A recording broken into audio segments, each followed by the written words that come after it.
How far would you go for Jesus Christ? I would go anywhere. I would go anywhere for Jesus Christ. I would do anything, when I had the illumination, I know what you're doing here. When I had the illumination of conscience, and Mary was the first to catalyze that. I saw my entire life flash before my eyes of every horrible, disgusting, horrible thing I had ever done to myself or to another person. And I was not only seeing what I was doing to them, things I never wanted to remember that I had buried, things I could have never remembered or maybe never even known about. But I was feeling the result of my actions against people, the pain I was causing them. And it was rapid fire, rapid fire, rapid fire. And I was stuck down in my bed. And all these sins and all the pain that I was causing other people was just getting heavier and heavier and heavier. I couldn't even lift myself up off the bed. And I know this probably was only 10 minutes in ordinary time, but it felt like hours. And it was like a torrent of despicable things.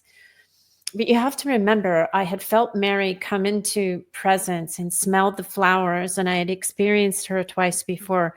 If you go to my Pipples of the Lord channel, it's episode 2, we'll tell you all the details. And I also believe that I tell the detailed story there.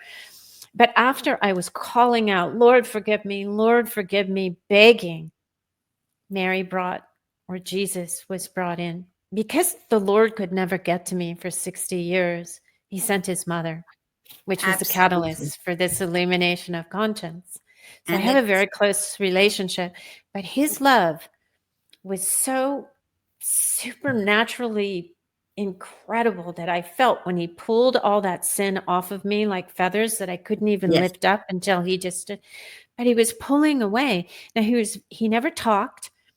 He was just very stern, serious as a heart attack. Like, he was there to do something. I had been calling out, Lord, forgive me. No churches were open. Pandemic was, the Lord came to me.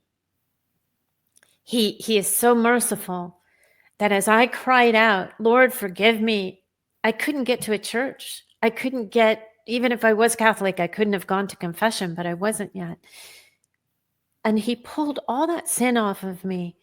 And as he pulled away, all I could think of was, don't go.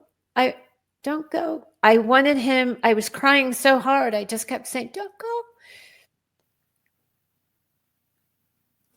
I have never felt a love like that in my life, or a peace like that. It doesn't exist on planet Earth except with him.